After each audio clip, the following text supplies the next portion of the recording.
Passei! A Faculdade Einstein, a faculdade do sucesso!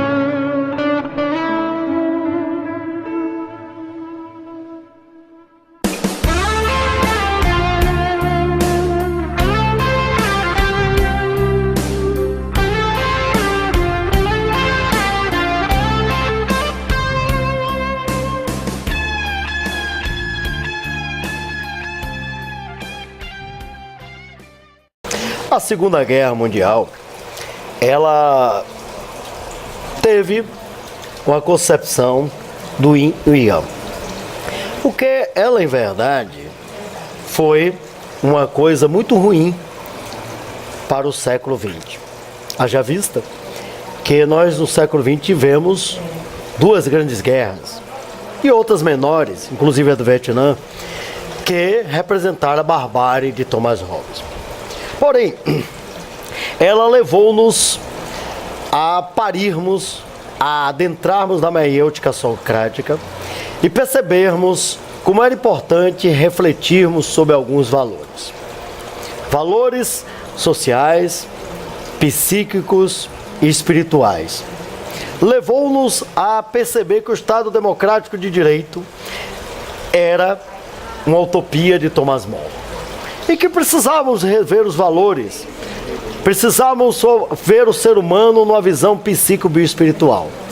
A priori, Maslow, mesmo período, Jung, porque exatamente ele começa a perceber que já famoso, porque no século 1913 ele tinha rachado com Jung, que Jung lançou o Significado do Sonho em 1900, eu escreveu em 1889, mesmo ano, que há um corte do século XIX para o século XX. Morre Nietzsche e morre Oscar Wilde. E nasce, por sua vez, uma nova concepção e análise da psique. Erich Fromm também nasceu em 1900. Em 1913, Jung, insatisfeito com a concepção de visão cartesiana, positivista, empirista de Freud, afasta-se dele. Pós Segunda Guerra Mundial, até a concepção de Augusto Comte do cartesianismo, ou do positivismo, que era a praticidade do século XIX, em termos de empirismo, passa a ser questionado. O século XXI trouxe outros rumos para a visão da espiritualidade e a visão da ciência, fazendo com que Hegel seja revisto na sua tese, antítese e síntese. E louvores para Immanuel Kant, porque ele queria juntar a visão idealista de Aristóteles e Platão com a visão empirista de Aristóteles. E aí, para falar de espiritualidade, para falar dos seus escritos, para falar do trabalho maravilhoso espiritual dentro do seu centro espírita, está aqui conosco o Dr. Biratã Soares, que é graduado em psicologia, é psicólogo, é espírita e é um homem que tem muito a nos ensinar. Mas, já que estamos aqui com esse maravilhoso livro aqui, Bira, como é popularmente conhecido, né? Diga-nos o que é este convite à felicidade, porque hoje se fala muito nela.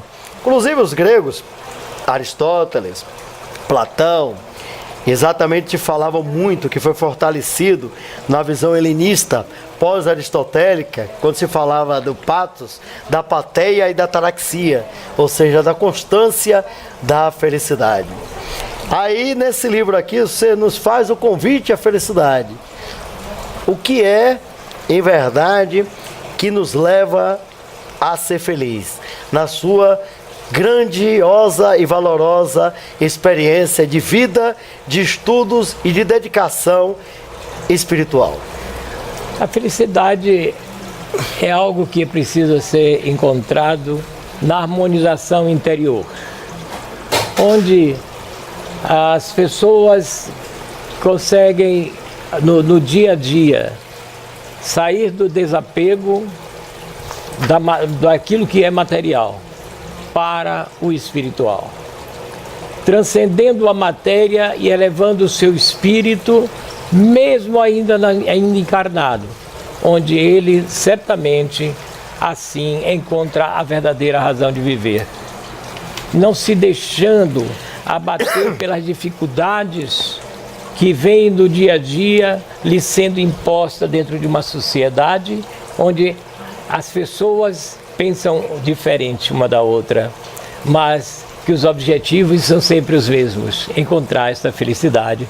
E é isso que nós colocamos em nosso livro: como você buscar essa felicidade interior. Utilizando ainda, me permita, o lado do conhecimento espiritual, eu digo que os espíritos de luz têm colocado em nós e bafejado todos os dias energias que nos faz mais equilibrados, e também nós precisamos dividir com alguém. Portanto, escrevemos livros onde podemos passar esses conhecimentos para que as pessoas também possam ser felizes. Agora diga-me uma coisa, Bira, nos fale aí da sua viagem, da sua busca dentro do espiritismo, porque você tem um trabalho espírita consolidado. Faz há pouco tempo que isto Marco Arapiraca relatou, porque foi seu colega, que você foi para a psicologia, mas antes de ir para a psicologia, você já tinha um trabalho social, espiritual, bastante respeitado, diga-se de passagem. Como foi esse início seu, dentro do espiritismo? Como surgiu o seu trabalho? Muito bem. Uma dádiva de Deus, aos 17 anos, me trouxe uma doença, onde eu consigo sair do conhecimento que era único, que era da Igreja Católica Apostólica Romana, de onde eu fui criado. E vou para um centro espírita, onde ali me tratei. Onde foi o centro? Esse centro espírita, não me lembro, não recordo o nome, porque não tinha nome, não tinha placa. Mas era perto da igreja de Santana, ali, da ladeira do Prata. Uhum. E ali me passaram um tratamento onde eu fiquei curado. A partir daí, me converti no espiritismo. Militei algum tempo no centro de Umbanda, onde eu consegui ali conhecer as nossas raízes, ou dos nossos ameríndios, e conhecer também a Umbanda, como a única religião verdadeiramente brasileira. Foi criado em 1908, 15 de novembro de 1908, Zé Ferdinando de Moraes. Onde eu chego a conhecer Mário de Xangô, que era o presidente da União de Umbanda, e onde eu fui presidente da União de Umbanda da Bahia durante mais ou menos 11 anos.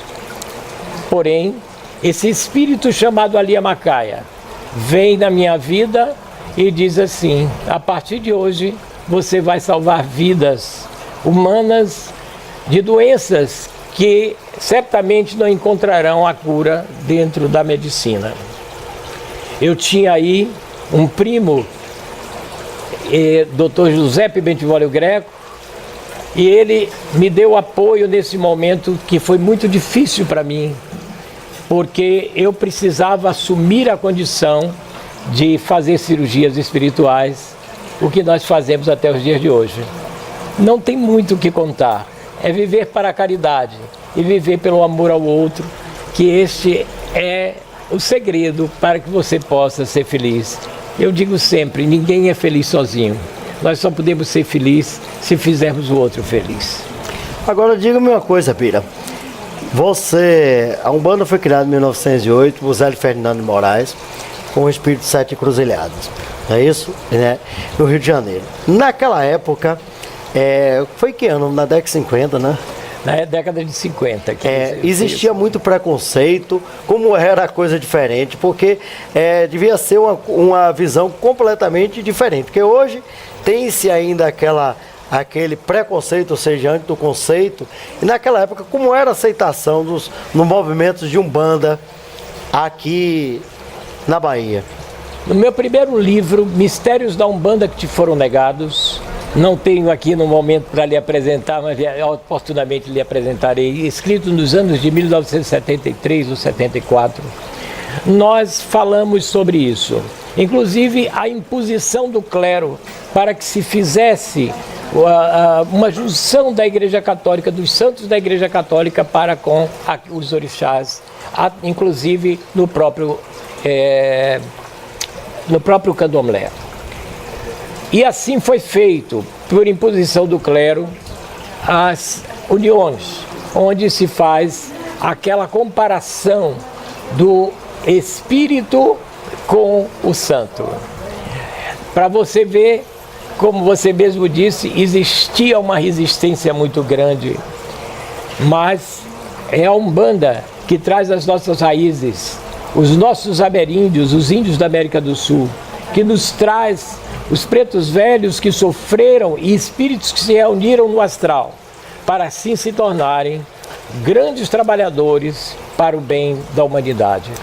Diga-me uma coisa, isso aí, o espiritismo, kardecismo, de Denis Hippolyte Layon, né, ele começou na França e veio para cá exatamente com um processo de elite intelectualizada, e isso fortaleceu bastante, principalmente que Allan Kardec muda o nome, em verdade, porque ele era um seguidor de Pestalozzi, era um homem muito culto, ele não queria agregar coisa. Você acha que não houve uma aceitabilidade da Umbanda e uma respeitabilidade exatamente por causa do preconceito, da origem e por não ter o fortalecimento social e político? Acredito que sim. Acredito que sim. Acredito até que não tem muito o que se dizer, o que tem que ser dito é aquilo que você já terminou de falar, não é? Porque o próprio fortalecimento do espiritismo vem através de Kardec, que conheceu o espiritismo e morreu 10 anos depois, veio a desencarnar 10 anos depois. Denis Hippolyte Layon. Por isso ele diz assim, olha, continuem vocês os estudos, pois eu só fiz perguntar aos espíritos e colocar aí as respostas que eles me davam, trazendo daí um grande conhecimento e um vasto início de estudo para todos. Então, acredito muito, quero dizer para vocês que em 1986, quando o chamamento veio desse espírito chamado Aliyamakaia, eu vou e transformo todo o meu trabalho. Fui obrigado a abandonar os trabalhos da Umbanda, porque ali se iniciava um novo caminho para a minha vida e que eu devo levar até o fim dos meus dias. É interessante essa abordagem sua, porque hoje estou sendo escrito, inclusive pela Madra, você conhece, diversos livros da Umbanda, inclusive comparando-a com a concepção do taoísmo, né? E dando uma abordagem, né? Existe um livro chamado Umbanda e Taoísmo na Madras, né? O Tao e a Umbanda. Mas eu não vou adentrar nisso, não. Agora, você fez uma formação acadêmica em psicologia. É óbvio, Lulante, você deve ter se aproximado da visão de Jung, porque é uma visão que até por osmose obriga-nos a toda pessoa que tem uma ligação espiritual vai para essa linha, foge um pouco do behaviorismo, né? Essa é a grande verdade. Na sua opinião, essa abertura que Jung deu, não digo nem a visão, porque o humanismo surge a partir de Maslow, né? Não falo nem de Erich Fromm, não falo de Grodeck, não falo nem de nenhum pensador. Essa visão, primeiro passo de uma longa caminhada, como dizia Lao Tzu, de Jung, foi importante para se tentar levar a espiritualidade para as universidades? Pela sua visão, né? Porque você saiu dos terreiros de Umbanda, da sessão espírita e foi para a universidade. Né? O que é que você começou a sentir? Pode nos falar sobre isso. Carl Jung já nos traz uma abertura quando ele foge aos princípios de freudiano. Quando ele busca justamente um estudo maior, não só da mente, como também da espiritualidade, onde ele não admite como espírito, mas ele chama de alma o tempo todo. Isso nos traz uma abertura para que a gente possa ter a liberdade para estudar, a liberdade para idealizar e a liberdade também para amar. Por quê? Só através do conhecimento e da ciência nós temos a salvação da alma e temos também o conhecimento para poder amar. Gostaria de dizer para você de que eu não acredito em doenças como algo que vem de fora para dentro.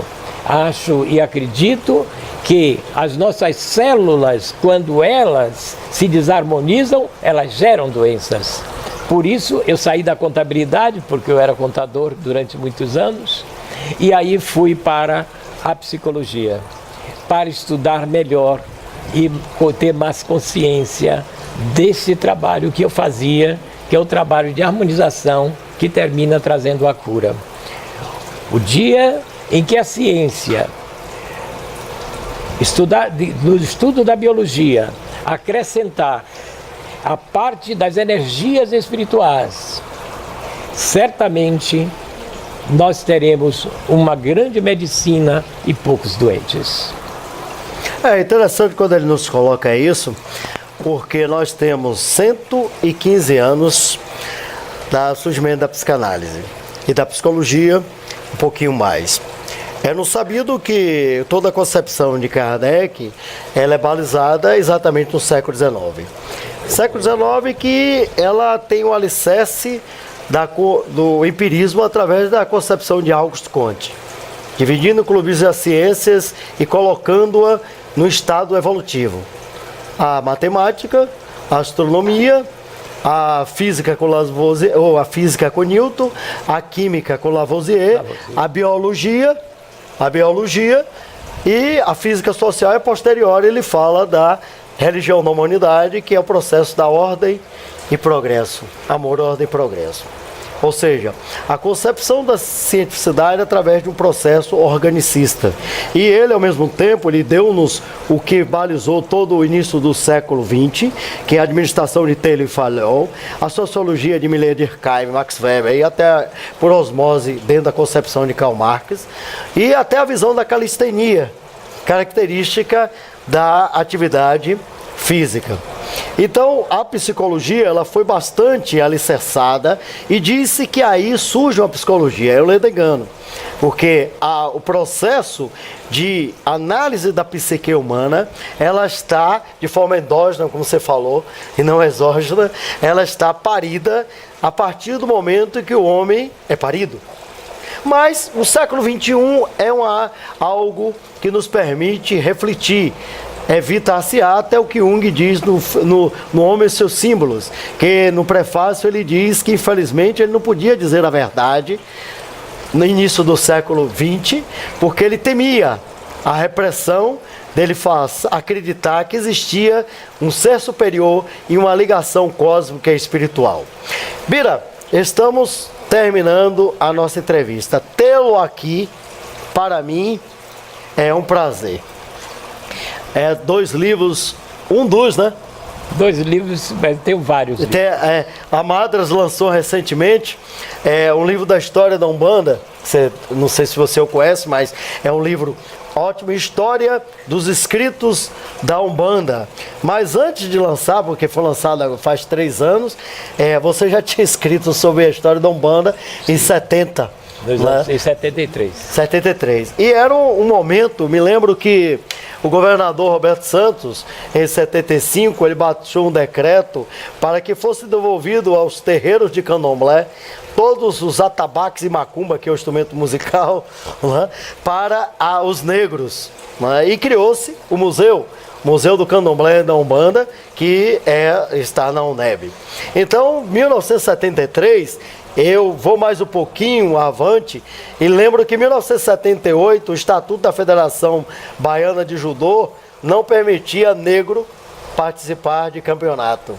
É por isso que o mestre Paixão e muita gente boa aí não foi campeão naquela época e sim os seus alunos. Existia um preconceito muito forte. Hoje nós podemos abrir e refletir sobre esses erros.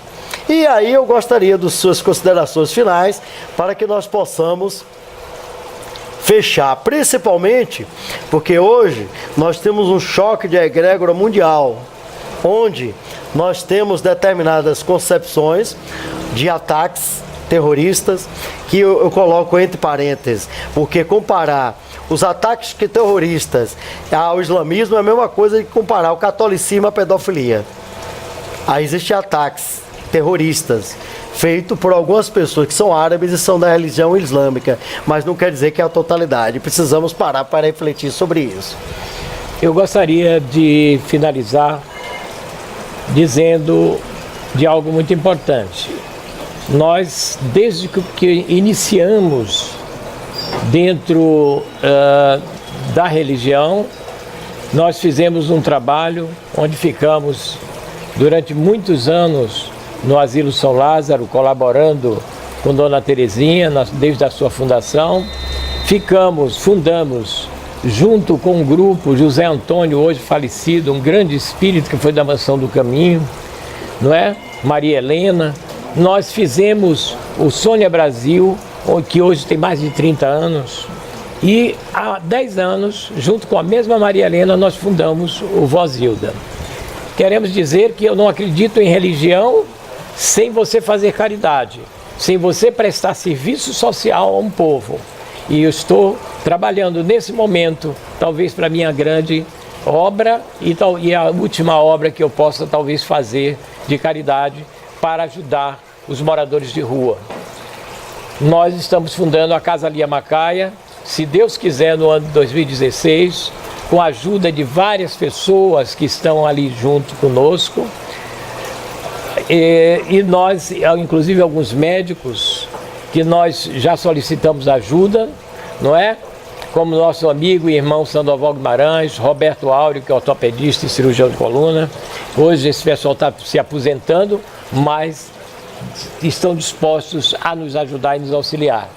Na fundação disso, queremos também, temos dentistas e outras pessoas, que não vamos ficar aqui citando nomes, que estão incorporados certamente a esse trabalho e que nós vamos ajudar a sociedade que não pode ter acesso fácil à saúde.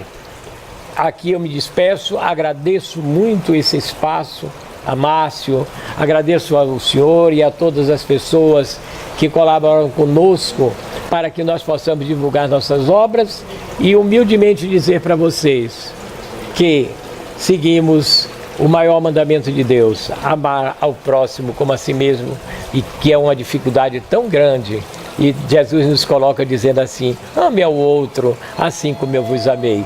Então eu quero lhe dar não só um aperto de mão, mas um abraço, para que nós possamos trocar a energia de amor, de paz, de fraternidade e de felicidade, como eu falo no meu livro. Obrigado. É engraçado que nós conversamos aqui com o Ibiratã e nós sempre estamos falando de psicologia, temos sempre a livre associação. Quando ele falou de Sandoval Guimarães, lembrou-me de um detalhe que poucas pessoas sabem. Sandoval Guimarães foi vereador várias vezes, ele que criou o Dia do Terapeuta. O Dia do Terapeuta psico-bioenergético, naquela época não era psico-bioespiritual, era psico-bioenergético, foi criado por ele. Então é uma pessoa que tem um trabalho grandioso no esporte, nosso amigo, uma pessoa, e agora está colaborando juntamente com outras pessoas que de forma osmótica vai trazer pilares de desenvolvimento para a sociedade.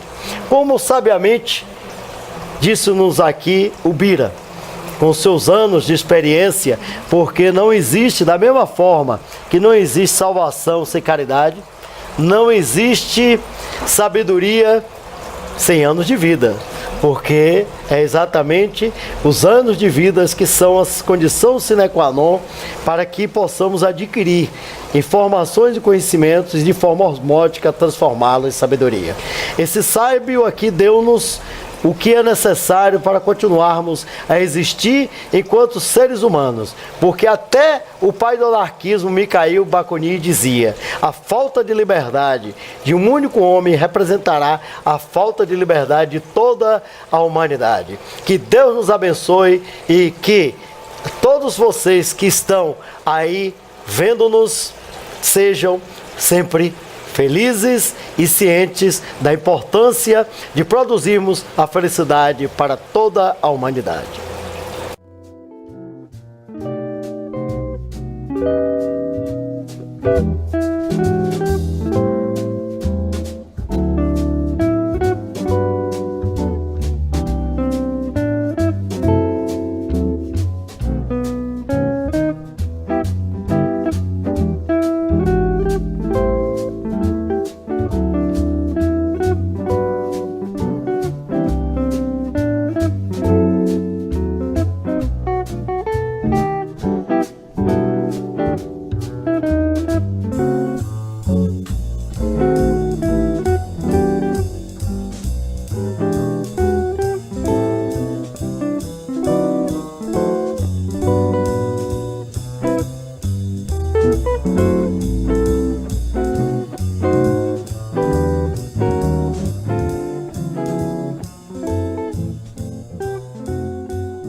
Ela teve uma concepção do Yin e o Yang. Porque ela, em verdade, foi uma coisa muito ruim para o século XX. Haja vista que nós, no século XX, tivemos duas grandes guerras e outras menores, inclusive a do Vietnã, que representaram a barbárie de Thomas Hobbes. Porém, ela levou-nos a parirmos, a adentrarmos na maiêutica socrática e percebermos como era importante refletirmos sobre alguns valores. Valores sociais, psíquicos e espirituais. Levou-nos a perceber que o Estado Democrático de Direito era uma utopia de Thomas More e que precisávamos rever os valores. Precisamos ver o ser humano numa visão psíquico-bioespiritual. Em termos de empirismo, passa a ser questionado. O século XXI trouxe outros rumos para a visão da espiritualidade e a visão da ciência, fazendo com que Hegel seja revisto na sua tese, antítese e síntese. E louvores para Immanuel Kant, porque ele queria juntar a visão idealista de Aristóteles e Platão com a visão empirista de Aristóteles. E aí, para falar de espiritualidade, para falar dos seus escritos, para falar do trabalho maravilhoso espiritual dentro do seu centro espírita, está aqui conosco o Dr. Biratã Soares, que é graduado em psicologia, é psicólogo, é espírita e é um homem que tem muito a nos ensinar.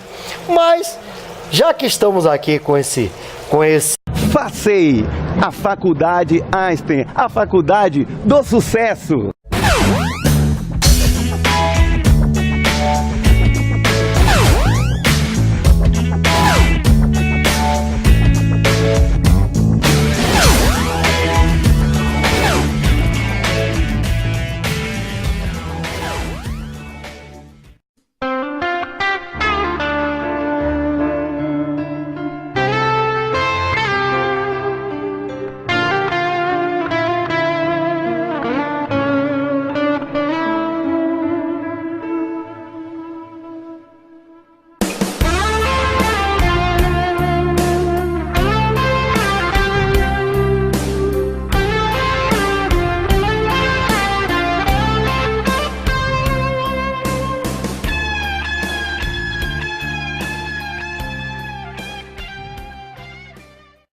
A Segunda Guerra Mundial, esse maravilhoso livro aqui, Bira, como é popularmente conhecido, né?